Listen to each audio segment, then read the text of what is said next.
you could barely stomach the content that you see that's pro-Biden. It looks so painfully disingenuous and fake because, of course, it is. That's exactly what it is. From Politico, seeing a viral pro-Biden TikTok, a PAC might have paid for it. Yes.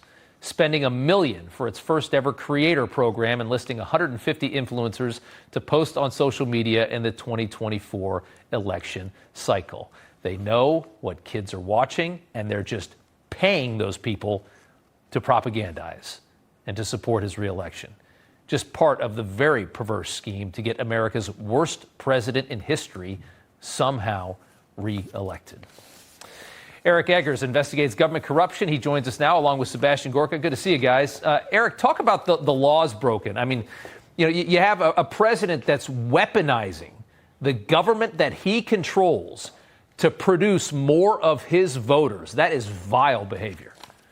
Yeah, there's laws being broken and laws not being passed. Based on what you just said, I guess we shouldn't expect the Biden administration to ban TikTok anytime soon. Certainly not before November, right? No, but the way they're weaponizing the federal government to go after not just any voter, but their voters is disgusting. They're taking a page off of the Zuckbuck program from 2020, and they've supersized it with our tax dollars. A recent report shows that they're paying federal agencies to go after welfare recipients, and one analysis suggests that it can boost voter turnout by up to 30% among welfare recipients. You got people with public housing on welfare stamps, and college students are getting Pell Grants. That's who's being targeted with our tax dollars with the singular purpose of benefiting the Biden campaign.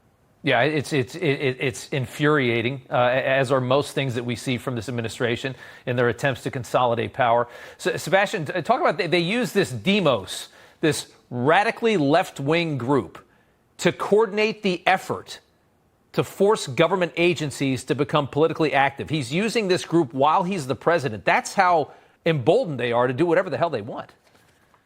Oh, come on, Rob. Don't you understand these are just community organizers? Right. Just like Biden's former or current boss, Obama. Do you remember what Obama said? Hey, I've got a pen. I've got a phone. I don't need to abide by the stinking Constitution or the laws. I mean, this is just endemic. Remember what happened now for the third time. The Supreme Court of the land says, no, you can't write off student loans to buy votes with taxpayer money. And Biden, doing an Obama, just says, hey, I've got a pen, I've got a phone. This is that on steroids. You let in at least 16 million illegals, and then a radical Saul Alinskyite Demos NGO is being used to orchestrate the registration of voters. I wonder how many of those voters will have arrived in America in the last 3.5 years. Know what I mean, Rob? I know exactly what you mean. And they call these groups like Demos, they call them nonpartisan in name only. This is how they try to get away with it. They try to say that, these are nonpartisan groups. They're just trying to get voter outreach. I mean, it's so obvious, Eric. It's so frustrating to watch the way they've corrupted this. They've corrupted the entire election process for their own benefit. And we saw it in 2020. Go ahead, Eric. Yeah. Well, I was just saying they're using the executive order that Joe Biden signed, the third sentence of which talks about America's history of racial abuse and suppression to keep black and brown people from getting out the vote. That's their whole rationale. That executive order, by the way, was essentially copy and pasted from one of these left-wing groups that are nonpartisan in name only. So they're absolutely abusing their power. They are no longer interested in a fair election. I think 2020 showed that they're willing to rewrite the rules and make them up as they go along, and that's essentially what's happening now.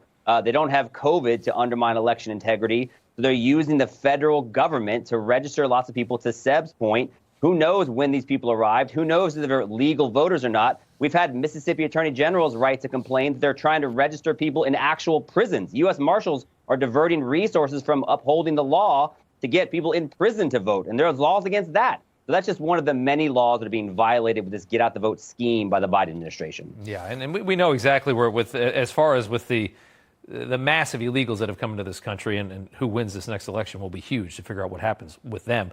But take a listen to this moment today. You can see they're already trying to normalize having these people as part of our communities. Take a listen to this moment from the press briefing today. House will vote this week on a bill that will add a citizenship question to the U.S. Census. Does the administration believe that non-citizens should be counted toward congressional and electoral college? I've not talked to anybody on the team about that. That's new to me, so I don't want to get ahead of our team.